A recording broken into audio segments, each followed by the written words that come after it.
Welcome back to the Woven Energy Podcast on Real Practical Shamanism with me, Joseph Sikora, and as always, Damon Smith. We're here to talk about shamanism from the ground up. So, last episode, I was about to say a lesson. It kind of was a lesson. Last episode, we took a look at a weight as a stage for energy change. This week, we are going to look at grow as our stage for energy change, which should, as we talked about last episode, follow nicely on from a weight. So, Damon, how are you doing, man? Yeah, I'm good, mate. How are you? I'm excellent. Thank you very much. We've got a few patrons to thank, I understand. We also have all our patrons to thank. I mean, we were trying to figure out who we hadn't thanked on the main podcast. I mean, I know It's been a while, hasn't it? Probably thanked everybody on the Heretics podcast and probably quite a few on the new Energy Arts podcast. But the ones that spring to mind that we definitely should thank anyway. I mean, first of all, thanks to all of our patrons. You guys are awesome.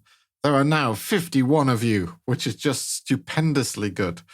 That's 50 more than I thought we would ever get when we started off. So amazing. Just amazing that people care. We got, some patron events coming up. We got the thing at the start of April in Austria. We've got, I'm going to try and arrange a meet in Cornwall as well soon for the relatively local people.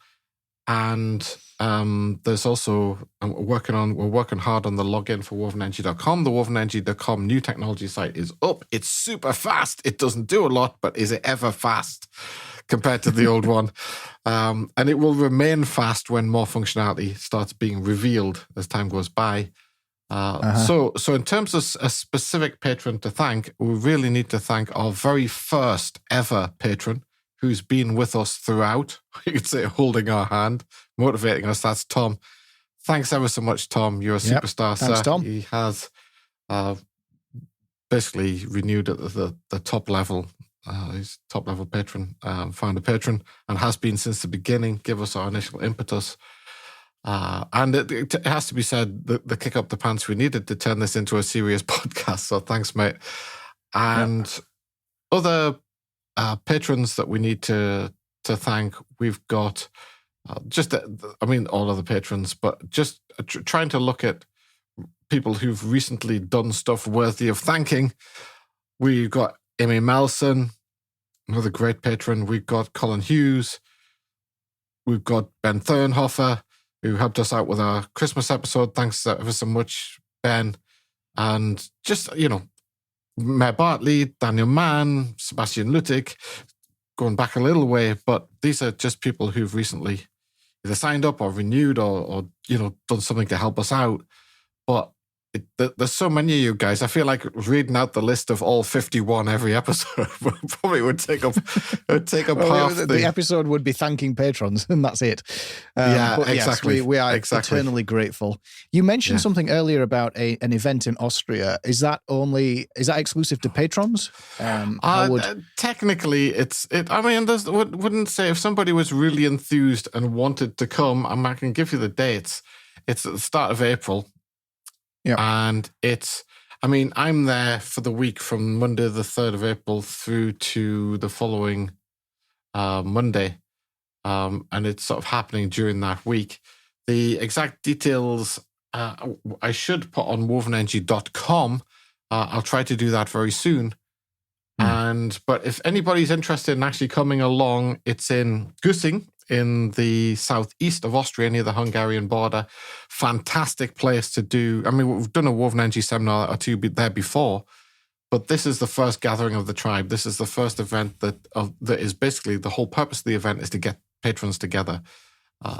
Obviously, if patrons can't make it, totally understandable.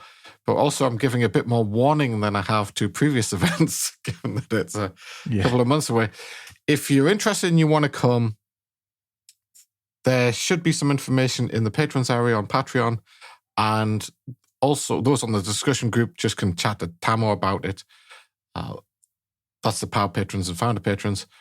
For anybody else interested, the person to contact is Tamo Trantor at Sanshinkai, that's SANSHINKAI.AT. And you can contact him through his multi-martial arts Just website. spell Tamo's name as well, the full email, just in case people want to get in touch. I don't know the email. Tamo, TAMMO. Yeah. Tranto, TRANTOW. I think the email is interest, as in the English word interest, at sanshinkai.at. I think that's the email. Okay, well, when we record our episode next, we'll update people on any contact details. So we'll find that out. Yeah. But I will pledge to get that information on wovenenergy.com very soon, within the next day or two. They are made a promise. Okay, fantastic. Well, thank you ever so much, guys. And you can also anybody else can go to patreon.com/wovenenergy, and you can support us over there and get some extra bits and pieces. So, one thing that we should also just very quickly promote is the other two podcasts. Just let people know we do have some other podcasts as well that you're involved in, Damon. One is the Heretics podcast by Woven Energy, which is... it's like on this podcast, we aim to talk about all things shamanism and aim to teach shamanism. On the Heretics podcast, it's pretty much all things esotericism, isn't it? Well, all things miasma as well. Miasma related, as we talk about. So you might find that interesting. Also, you mentioned another podcast that you're doing with Tamo. Energy Arts. Energy Arts by Woven Energy. It's Energy been Arts. renamed. So they'll find that just by searching. There've only been 3 episodes released, and it's been renamed 3 times. So... All right, fair enough. That's got to be a record. Still finding your feet on that one then. It's called Energy Arts by Woven Energy. I think it's pretty good, and it's probably pretty interesting to anybody who's interested in shamanism. It's about martial arts, and specifically about internal martial arts and Aikido. We started off with the idea of fixing Aikido. It was originally called Fixing Aikido. We had the idea of producing a new version of Aikido called Aikido 2.0. But now we've started broaching lots of different subjects. We've talked about white eyebrow kung fu. We've talked about Thai boxing. We've talked about Tai Chi. So anybody, and Brazilian Jiu-Jitsu has come up a few times as well. So anybody with a remote interest in martial arts and shamanism, it's probably a good podcast to listen to. So Energy Arts by Woven Energy is the name of that podcast. Probably the best way to think about it is if you're interested in Damon's brain, then those other 2 podcasts are other ways into Damon's way of explaining things exactly. and thinking. I also wanted to note that our 4th podcast, we haven't put an episode out for a long time because Terry's been very busy. And I do need to get back in contact with him because I've been busy as well. But I haven't ruled out doing another Pigs and Chickens episode. There may be another Pigs and Chickens episode. Yeah, that's all about business, isn't it? It's about shamanism and business and agile, yeah. All right, fantastic. So enough of that. Let's crack on. So our last episode, we talked about Await as our big project energy change.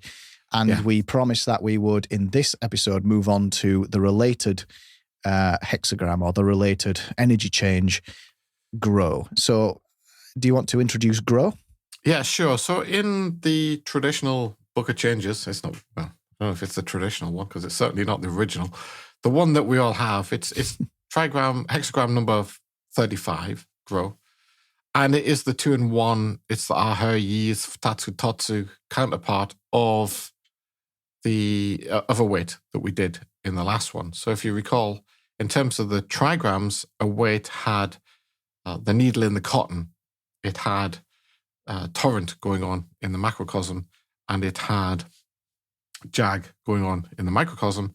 So Grow is for each macrocosm and microcosm, it's the 2-in-1 partner. It's the warmth, it's kindling, it's introducing energy into systems in the macrocosm. It's the solid baseline, yin midline, yang top line, solid, broken solid in the macrocosm, and it's yin, yin, yin. It's all the yins in the microcosm. Now, Grow and Await are foundational to me in understanding, not in just understanding what spirit dance is about and what actually all shamanic technique is about, but they're foundational to the very idea of shamanism. That is, that a human being could take somebody other than another human being as a teacher. That's a kind of foundational idea in all of shamanism. The other than other human being is what they call in Rosicrucianism the book M, the book Mundi, the book of the world. So what shamans do is they read the world in the same way that settled civilized people read a book. And they have very many different means to do that. And those means are shamanic technique. So there are two foundational aspects to being able to derive understanding, wisdom directly from nature. In the last one, we talked about one of these, which is, we talked about the sort of analogy of a needle, right, cutting a groove in a record. I guess it would be a record master. It's like the needle in the cotton. It's like the nature is cutting a groove of knowledge or wisdom in you. That's the nature side of the equation. The grow side of the equation is the human side of the equation. So in the hexagram, the human side, the microcosm, you, if you like, the thing that you conceptualize as you anyway, is all the yins. It's entirely receptive. It's entirely yielding. But the macrocosm is nurturing. So in a way, it is introducing energy, is introducing new wisdom into you. So we always take that trigram Kindle, the yang baseline, yin midline, yang top line, as a representation of whenever energy is introduced into a system. Now, you can think about the whole universe, and you can have philosophical questions about whether overall, over the entire universe, is energy being introduced. Maybe, maybe not, but generally human beings only deal with the subset, shamans only deal with the subset of the universe that they have contact with, that they're part of. That subset for a shaman is far larger than the subset for an ordinary person, but it is a subset. And so having built the ability at level 4, for instance, in spirit dance, but this would apply to drum technique, it would apply to homiluk, it would apply to any of the different types of shamanic technique that we discussed and any that we haven't. Having got to the place where the needle of nature is writing on you, on your, we can start using words like soul now, since we've been introducing what they mean on we should on do the an heretics. episode on soul. If you want to, normally I'm saying on heretics, I'm normally saying, if you want to know what Torshilteen means, you want to know what Chalisti means, head over to the Woven Energy podcast. So now I can say, if you want to know what soul means, head over to the alchemy tutorial on the Heretics podcast. There you go. We've got bi-directional stuff going on now. But writing on your soul, there is a receptive side to that. The yang side of that, obviously, is in a weight. That's all the yangs within the microcosm. The yin side of this is the accumulation that's going on and the growth that's going on that's being driven by that needle in the cotton. The needle in the cotton of nature is driving into your spirit dance, into the energy pattern that you're creating, and in a way, growing it for you. And so within the dance, I've talked about this a lot of times, so this is going to come as no surprise. I've talked about this concept of quickening within the dance. Is an innate quickening, but it doesn't just mean in terms of speed. I mean, sure, as you do your energy dance, sometimes it gets faster and faster and faster, just naturally, as you do your spirit dance. But that's not real, and that's true of drum technique as well. Sometimes it gets faster and faster and faster as a kind of growth builds within it, as nature puts its impetus Well, I've into certainly you. found that. Not so much on drums, but I found that in movement, it just builds and builds and builds and builds and builds like a big crescendo. Exactly. Isn't it wonderful? And it's one of the most joyous. I mean, there's a lot of downsides to shamanism, aren't there? You know, I think we said on our very first podcast, our first ever podcast, shamanism isn't always good for you. You know, it's not necessarily an alternative health path. It's certainly not necessarily physically good for the shaman. But one of the wonderful things about shamanism that is great, that does make a positive impact on you, is this kind of quickening, this growth that comes out of the needle, nature's needle, writing on you, writing on your soul with its spirit. Again, if you want to know what spirit means, we have done an episode on it on this podcast, but there is a more specific alchemical meaning of that, and you can head over to the alchemy tutorial on the Heretics podcast and have a listen about spirit, the king Those are and the the most queen. recent episodes on heretics, aren't they? Yeah. There's a specific tutorial that we've started. We wanted to actually teach something, just like we do on Woven Energy. We want to actually teach people something on heretics. So we started teaching them alchemy. And it's Osiris and Isis. It's the king and the queen. It's spirit and soul. Yeah. So it's all over there. There's a plug for the Heretics podcast. So the inference words that we've got. Oh, incidentally, that's another thing that we talked about it, but I've started sort of half working on is a Woven Energy book of changes. I have fished out some old files. Don't hold your breath. It may take a little while, but I've started working on it anyway. And the inference words that we came up with for this one are advanced. And this is what I meant. It's not just about that building of not just in terms of speed, but there's also like a growth in the energy, a growth in the power. Obviously, nature, the Kindle within the macrocosm, is continuously feeding energy into the system that you're part of, your energy dance. Obviously, it's going to build, isn't it? There's going to be growth there. But it also it serves to advance the dance. You want to be in a place where it's nature. I've talked about this before. We want to be in a place where it's nature and not you that's driving the direction, the momentum, the energy flow, the spirals, the whirls, all the different changes going on in the dance. You want nature doing as much of that as possible. Nature is nurturing you with nature's energy, new energy going into the system. And you are entirely receptive to that within the microcosm. So clearly there's going to be a quickening. You can understand through the nature of the hexagrams, and one of the things that the ancient Chinese did do is give us some insight into some sort of baseline insight into why this stuff happens. It's bleeding obvious, isn't it? You've got Kindle going on in the macrocosm.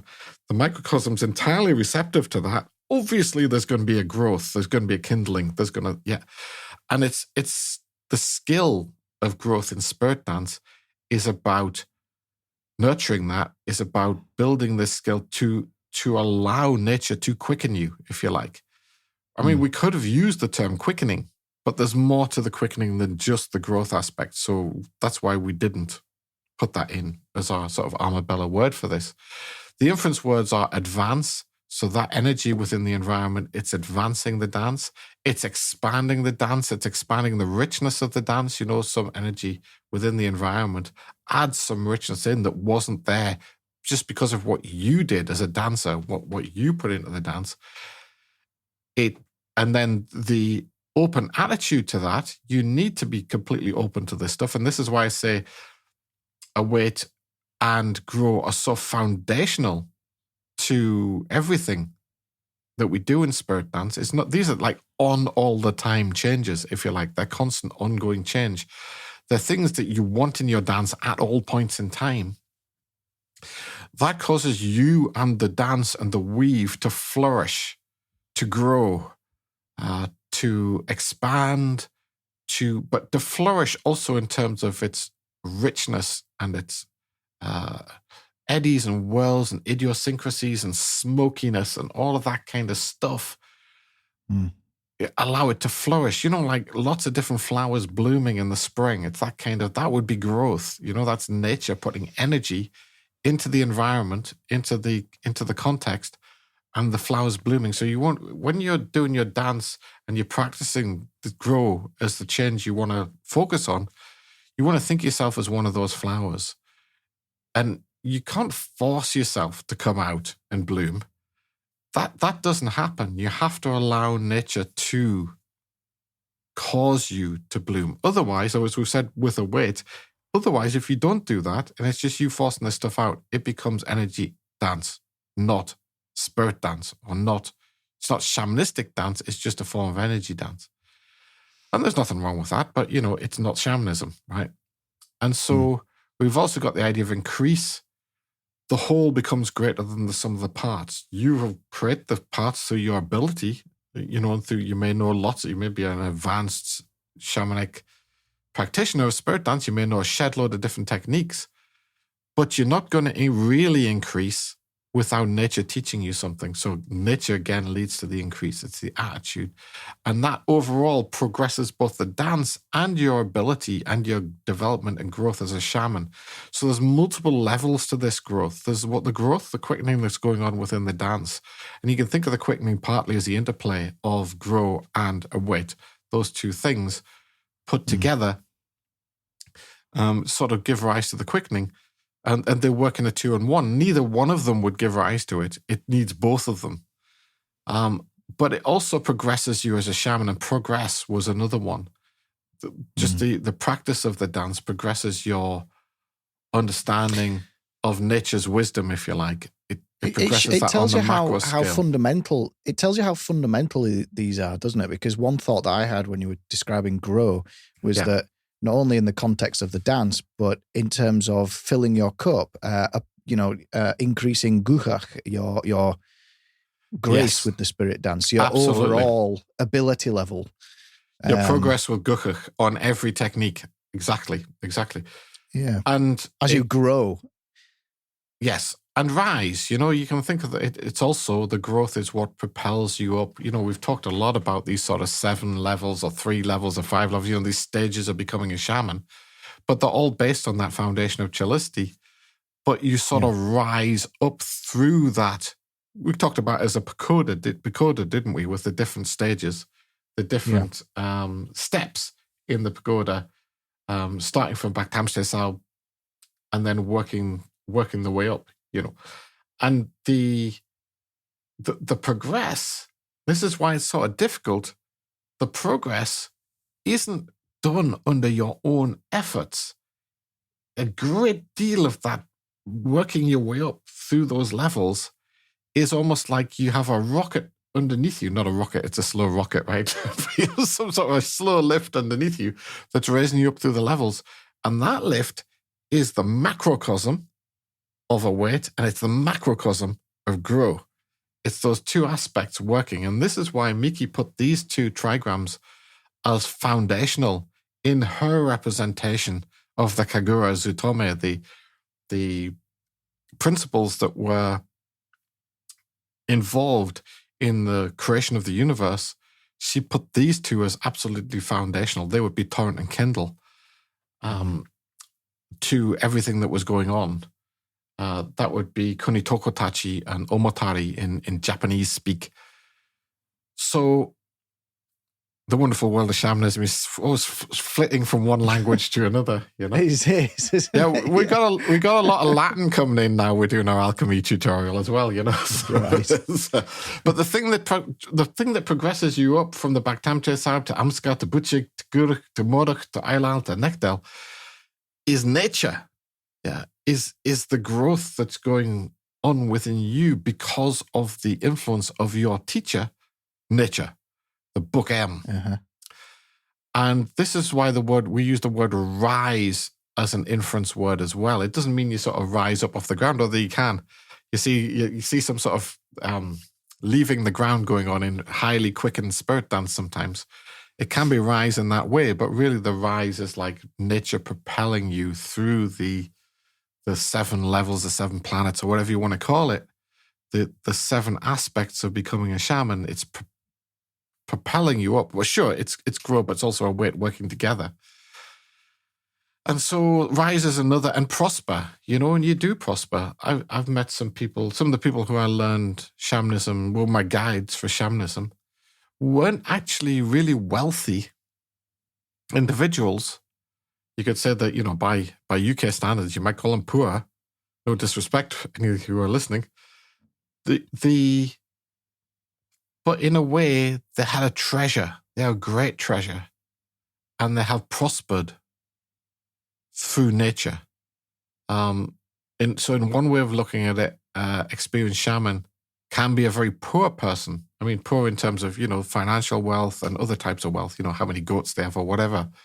They can be quite a poor person, but actually they are very prosperous in terms of what to me really matters in life. And that is a human being's relationship with nature and the natural world. They have prospered greatly in that area. We could all do with a bit more of that, couldn't we? Well, I feel like I sort of have in my life with that to a certain extent. I feel quite wealthy, not in terms of money, but in terms of the relationship that I've been able to build with nature. I feel and I guess it's one of the reasons why I feel quite sort of contented with where I am in life. I've said a lot of times, if I died tomorrow, the only thing that would bother me is the effect it would have on other people. It wouldn't bother me at all, Not that I particularly want to, but it's like, I don't feel like I'll have any regrets because of, first of all, where I've got to with my understanding of shamanism may not be that great compared to some of the shamans of the past that talk about people like Miki, right? Just, or maybe nowhere compared to Miki. But on the other hand, just the little bit of treasure that I've managed to eke out of the universe in terms of an understanding of a world that I never would have seen if I'd gone down a different path.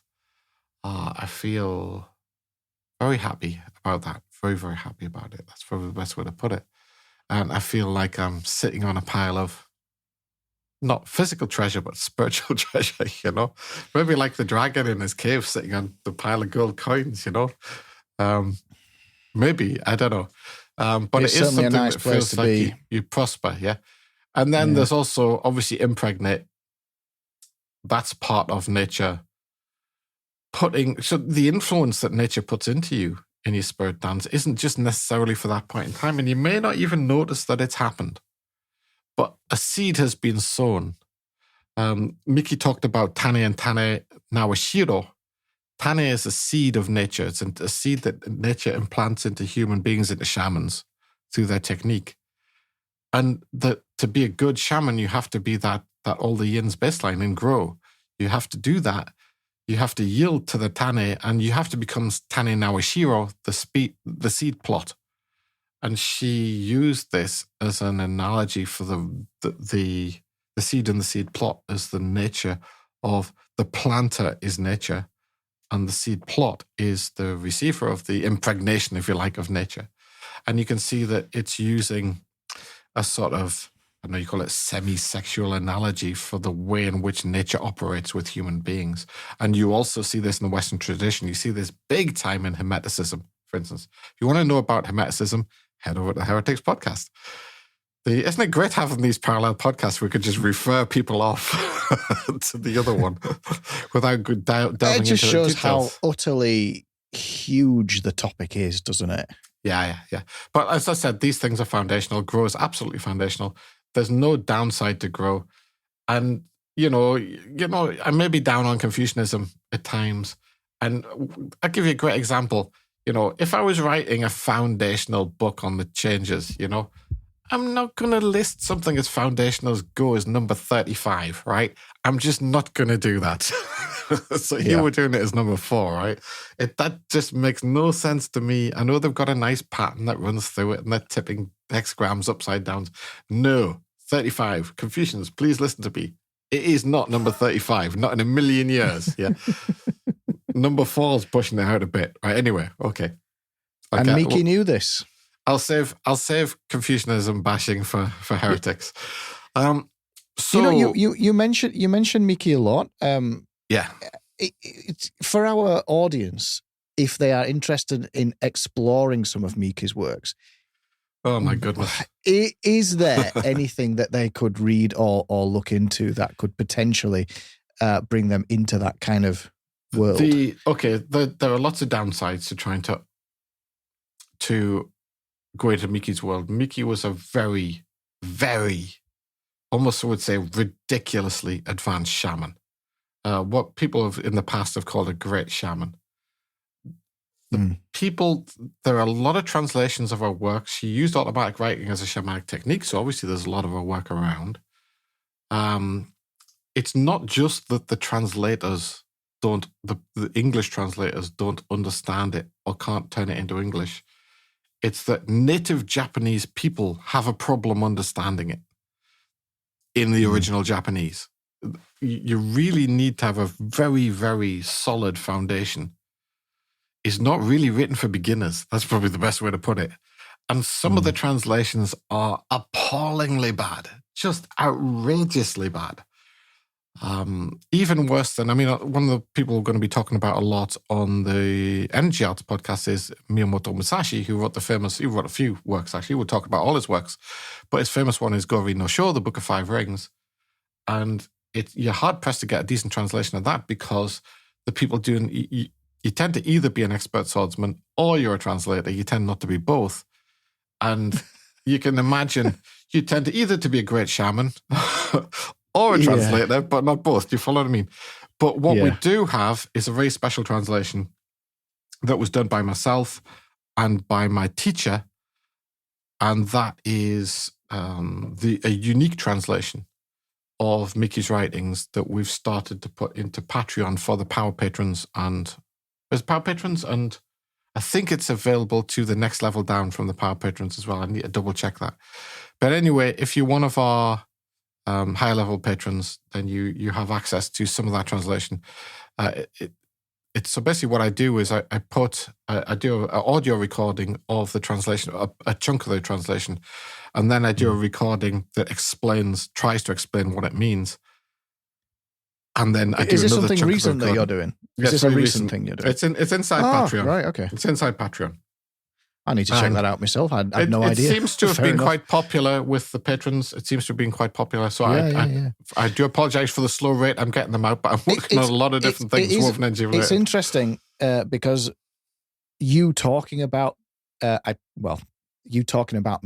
and the Afudisaki, it brought me into that world. Not so much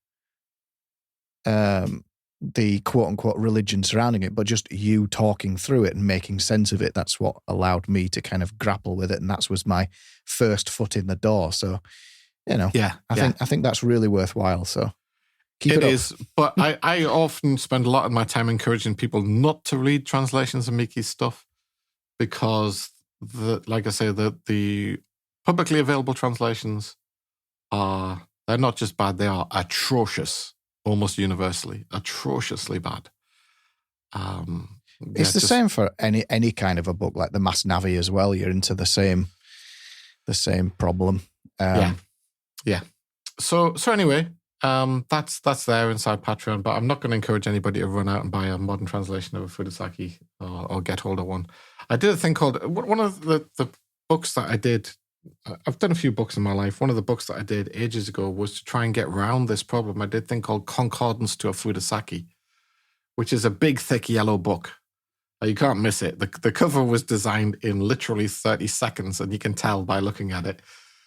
And that is basically cross-referencing. So I took a widely known English translation of the Fudosaki, and I cross-referenced the use of all the English words in it to different parts of the Fudosaki. And the idea behind that is, although the translation is always inevitably a mistranslation, you can take a word that they're using in English and you can look it up in multiple places in the text and get from context what Mickey's really trying to say there, rather than just the word that they use. And I created that concordance. It's quite a big, thick, chunky book. It was a lot of work. I created that concordance really for my own use originally. I had no intention of publishing it. And then somebody said, well, why didn't you publish it? And then I did, and I got in an awful lot of trouble over that. Yeah, I was gonna say, so then I withdrew it from print, but I believe there are a few copies still knocking around. I can't imagine it's a dreadfully popular book, so it might be. It's not. But I was quite proud of it. It was a lot of hard work, and it does solve the problem as long as you're very patient. But obviously, the translation that we're putting into Patreon solves the problem directly by not doing a mistranslation. That's a really much better approach, if you ask me. But yeah, so that's the thing with Mickey's stuff. And just to be clear, it would be useful for stage 4, or it would just be useful for shamanism in general, won't it? It depends what you mean by it. Yeah. It's a very high level shamanistic work.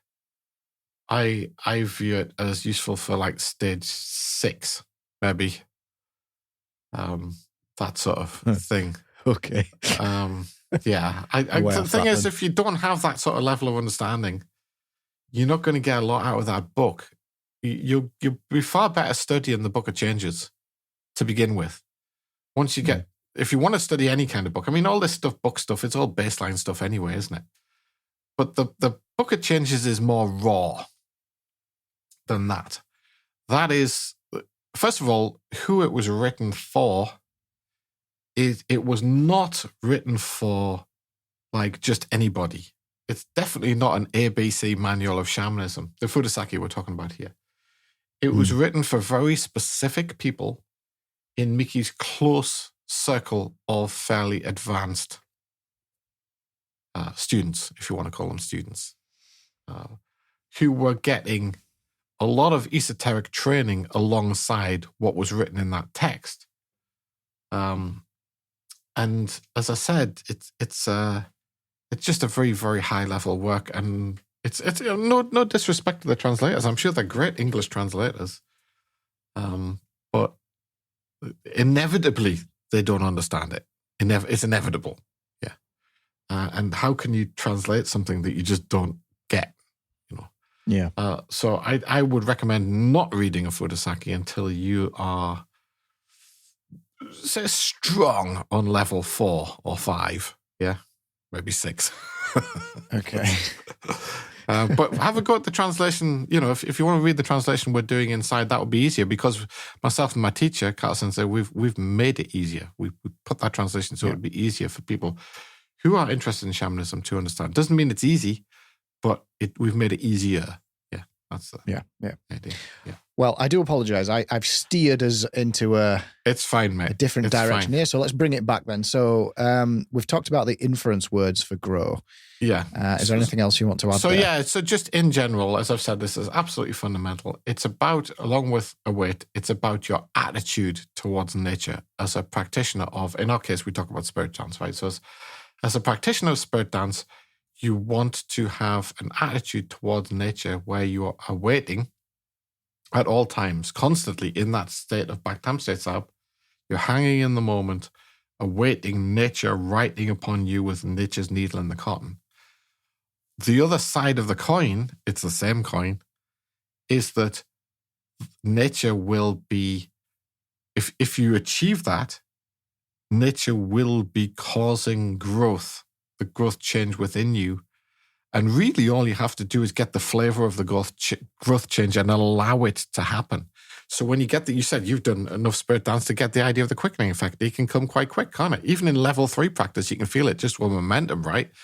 So it's just that's a good thing. Let it happen. Let it happen. Don't try to analyze it too much, because that'll kill the chillicity. Let it happen. Let nature teach you. And these two things together, awaiting nature to teach you and letting nature teach you, you want to think about that, absolutely fundamental. It's all about your attitude, your open attitude. And in a way, we've got to not think about this on the hard thing with both of them is not to drag it down to the baseline. We've talked so many times about Burachika Tarate, that kind of expansive focus of an eagle that's hunting, that kind of expansive focus. There are two aspects to that. There's the needle in the cotton. That is nature. The weave within nature, the macrocosm, giving the eagle information through its tremendous chillicity. Yeah. And at the same time, there's the eagle's acceptance of that information and growth in wisdom and knowledge and understanding that enables it to do what is actually quite a difficult way of life. Being an eagle ain't that easy, because you think eagles prey aren't good at looking after themselves. They sure are. They sure are. Yeah. Which is one of the reasons why, you see golden eagles in Scotland just snatching frogs out of ponds, It's because that's a bit easier than its traditional way of life. It's a bit less hassle, So you do get these kind of really interesting things. The mighty golden eagle that just finds it easier to snatch frogs out of a pond than to go off hunting properly, Oh, they probably don't have a concept of hunting properly, but quite interesting. So and it's all about attitude, and it's about your attitude towards your spirit dance, and it's about learning to trust nature, learning to be embraced within nature, and allow nature to do what nature wants with you. It's a tough thing for human beings because we always feel like we're in charge of everything. There's that solid top line stuff, you know. We feel like we rise through our own efforts. And that's part of the difficulty with shamanism, why people have so much difficulty getting up to the higher levels without imagining it, of course. We're talking about genuinely not imagining that you are. Is that you can't get yourself there. It's just not possible. The only thing that can get you there is nature, is that needle in the cotton. But the needle in the cotton is not good enough because you can write on a record and then it never gets played, it never gets used, the information never gets, really properly accumulated, or you can write it in the sand and it just becomes weak. The thing is, you need both. You need the awaken, you need grow. At all times, on at all times. So when you're doing your spirit dance, you're in your growth, you're doing these two things, these two attitudes, mutually complementary attitudes, for Tatsu Totsu, 2-in-1 attitudes. They should be there at all times, and they're definitely things you can't do too much practice of. And they sound quite easy to say, but they're really not easy to do because remember, you're not thinking. As soon as you're thinking, you're not doing either of them. So it is something that needs an awful lot of practice, which is why investing in your spirit dance over a longer period of time, and I would say the growth comes to the point where you just can't handle it in a single session. If you allow the quickening to go and you get good at that, the growth change within your spirit dance, that you will be overwhelmed quite quickly. And which is why it's far better to, not do a 2-day crash course in spirit dance. That's just like a really bad idea, It's much better just do it how much you feel like doing, whenever you feel like doing it, and then gradually just allow that needle to grow you. It's so simple to say, but it's the attitude that you're not proceeding through your own means. You're proceeding through nature's means. Does that make sense? It does. Is there a way? Yeah. Is there a hexagram for containing the growth within a spirit dance? We'll come on to that, mate. We'll come on to that. I was going to say that's probably... We've got enough to talk about here without. But there is one. Yes. I thought you were on a time scale. No, yes, I am today. 10 more minutes. Yes, but absolutely. No, that makes a lot of sense, and it's just goes. There's actually more than one. Sorry, I'm just pushing the question aside. There's actually more than one. Yeah, involved in that. Yeah. Right. Okay. Yeah. So if one was to quote unquote practice this hexagram within their spirit dance, it's being aware of and acknowledging the energy change itself, and it's the attitude towards it rather than going, I'm going to practice this grow technique. That's kind of it's out not the a window technique. now. It's more. It's not a technique. It's a change. Yeah, embracing it and. So any technique it should be on for. Yeah, any technique it should be on for. It is not a technique. It's a change, and it should be on for every technique, just about every technique. So it's not about acknowledging it. It's about allowing it. What my core question is like, let's say, for instance, the trigram Gaia, right? The cycling. It's easy to practice Gaia in terms of its very specific cyclic movement, or squall with its compress and expand. It's very easy. Yes. Whereas when it becomes a hexagram like grow, it's not so much where you've got a solid movement that will teach you grow or that you can experiment with. It's the underlying attitude that you every have. Movement. Yeah. Another really interesting, this is just a coincidence, but the Chinese character for grow is Jin. That's the down tone for anybody that can actually speak Mandarin on Jin. The I. That's the name of an early Chinese dynasty, one of the dynasties that China was built upon, one of the early dynasties. So that's a different Jin dynasty from the one that the General Yufei was fighting against. If anybody's a Heretics podcast listener, it's a different Jin dynasty. It's much earlier. But a lot of China and what became China grew out of that dynasty, that Jin dynasty, which came after what's known as the Five Kingdoms period. I think we should do that dynasty on Heretics soon. That would be a really cool one because it is one we haven't really done. And I think it would be good to link it in with what we're doing on Woven Energy. I don't know when we'll get round to doing that on Heretics because we have an endless list of things to do on Heretics, but we might fit that in. But anyway, it's funny you should mention Gaia, that cyclical way of repeating, and you grow more through the cycle.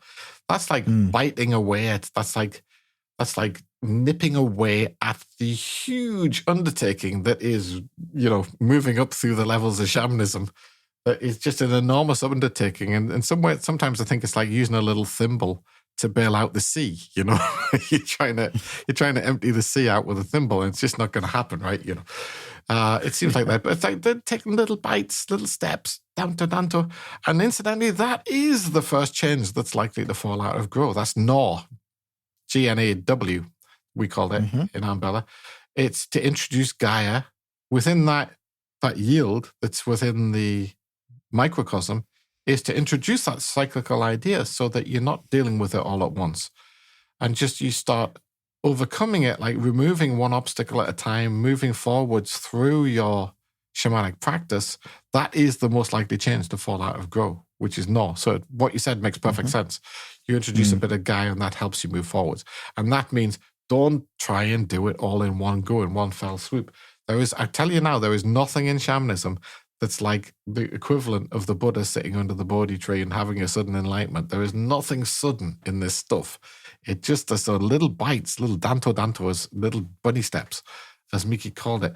That's where the growth comes through. So you're much better to do, I'm not going to say timescales, but a little bit of spirit dance on Monday, and a little bit of spirit dance on Tuesday, and a little bit on Wednesday, a little bit on all week, rather than do a ton on Sunday, Do a ton on Sunday as well, if you want. But that's that gnawing away, biting away. Well, that's the exact advice I give my piano students, Damon. The exact advice. I mean, absolutely. There's neuroscientific ways. There's neuroscience behind that as well. But just nipping away in it every day is much better than just a colossal mammoth go one day. Exactly. Because you just reach a point of diminishing returns. You get to a stage where you're just not getting any better. And you're done for the day. That's it. You need to sleep. You need to rest. You need to digest. You need all that time for your guchach to fill, shall we say. A tiny, tiny, tiny drop more. Yeah. But anyway, what we said was we're going to try to, the changes, we're going to give a very brief overview of the changes that fall out of these things because we want them to have their own episode. So we're not give too much away, but that will be the gnaw, number 21. The next one, that most likely is begin. Oh my gosh. That's going to be a multi-part. That's going to be a multi-part for sure. I don't even want to talk about it really. But, it's like, how do you start? When do you start? When do you change? When you start a new thread? It's a whole episode. But basically, the begin is a change that comes out of the growth. Things, therefore, you can see that beginning thing, the beginning of spirit dance. That's why I say, I asked the question at some point in time, what should my schedule for spirit dance be during the week? No, because begin falls out of grow, which falls out of await. You're not deciding when you begin things. As a shaman, you don't really decide anything. That's one of the things that is good about it. So there's not a lot to worry about, But it's not just when you begin your actual spirit dance practice. It's also when does a new thread spin off? When does anything happen? When does any change happen? It comes out of nature. Begin falls out of grow, which is propelled by await, which is nature writing on you, right? This gives the idea of what's the difference between spirit dance and ordinary dance. So that's the second most likely one to fall out. Sojourn's another one. Explore, journey, move on. Quest, wander. That's number 56. That's the big picture stuff. And also it's a link between the big picture of the shaman's life as a kind of spirit dance, the shaman's life within the weave of nature as a kind of overarching spirit dance, and the correspondence between the actual weave within the individual spirit dance. There's a correspondence there. And again, it's a big thing. A lot of people talk about this. You hear about people trying to promote shamanism in a commercial kind of way. They say, oh, you can be a spirit quest warrior, That kind of spirit quest, that's Sojourn. That's number 56. A wizard. We'll talk about that, Another one, strip, that's peeling off, splitting away, splitting apart, taking one energy thread and splitting it apart. It's the whole shard in the macrocosm thing. And again, very, very yieldy in the microcosm. That's what that's why there's very little change from this one. But basically it's that whole splitting thing. Again, full episode, we'll do loads on that. Another common one is obstruct. That's like blocking or denying, stagnating. it's not one of the things I want to talk about too early. But when you start thinking about two shamans that are using each other as a kind of nature practice, almost like martial shamanism or partner spirit dance. We did quite a bit of that on the last Woven Energy seminar. Anybody who was there probably remember it. Because we did quite a bit of that obstruct. Yeah, it's not a good one. That's number 12. It's not a good one to do early. So we'll leave that one for a while before we do it. And then another one that's quite common is number 16, which is prepare. That's quite a one we could just talk about quite soon. Number 16. That's what falls out of this growth. It quickens not just your dance, but it sort of quickens you. And again, this is the Gaia going on in the macrocosm this time rather than the microcosm. And you're entirely yielding to it. This kind of ongoing pattern of cyclicality, both in this turning of the seasons in nature, the ongoing cycle of your shamanic practice within nature. You take different paths. You're practicing on the beach, you're practicing in deciduous woodland, you're practicing up a mountain, you've got groves all over the place coming out of the woodwork. And once you understand what groves are, you can find them everywhere. It sort of writes on you on a macro level, and it kind of is a quickening of view of your attitude towards shamanism. It kind of enthuses you over shamanism. It's a really trivial way to put it. It's not like that. It quickens your attitude towards your whole shamanic experience in your life. And I've certainly felt this. So we could maybe do that one quite soon. So those are the most likely changes to fall out of this this particular change of grow. They're very foundational. You could say they're very theoretical. If I said this to somebody who really didn't understand shamanism, they'd probably say, oh, they sound very theoretical. Just teach me some techniques, And actually, that would show how little they understood about it, because these things are far more fundamental than any technique you'll ever come across. They're far more non-theoretical, pure practice, pure experience, pure practicality. Grow and await, really important hexagrams. And of course, we're going to talk about them again because they relate to all of these other hexagrams that we're going to be, all these other changes, that we're going to be talking about in future on different episodes. But I tried to whiz through those a little quick because I know Joe has places to be. So yes, I need to collect my daughter from nursery, so I'm going to have to dash. A good place to, we got through it. We'll inevitably come back to it because it's an on all the time thing. So hopefully that's and we're gonna. It is the plan to do all 64 of them at some point, isn't it? Absolutely. The full Bible. We will do some episodes in between. Well, yes, definitely. And to be honest, that list is ever growing as well. Yeah, and we can get onto level 5 without doing all of them. That's entirely possible. It's entirely possible. Cool. Yeah. Cool. Yeah. Cool. Okay, guys. Well, thank you ever so much for watching. Thanks for listening. You can support us over at patreon.com/wovenenergy. And really hope you've enjoyed this one. And we'll see you in the next one. All the best, guys. Thank you.